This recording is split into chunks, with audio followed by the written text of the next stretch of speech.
ஒரு பலனா இதுக்கு முன்னாடி பார்ப்பீங்க. ஏன்னா நிறைய பேர் கடகராசிக்காரங்க அடி வாங்குறது பல பேர், சொல்லவே வார்த்தை கிடையாது. என்னைய பொறுத்தவரையும் தசாபதி சரியில்லாதவங்களாம் மன குழப்பத்துக்கு போயிருப்பாங்க.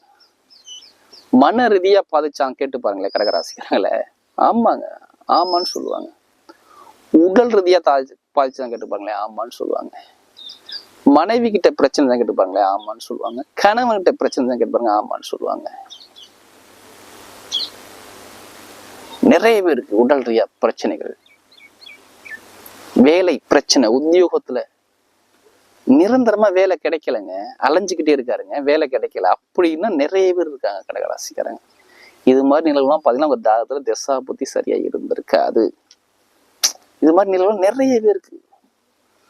வெளிநாட்டுல வேலை பார்க்குறேன், வெளியூர்ல வேலை பார்க்குறேன், இன்னைக்குங்கிறாங்க நாளைக்கு, ஆனா எனக்கு வேலை கிடைக்கல, இன்னும் தேடிக்கிட்டே இருக்கேன் வரல.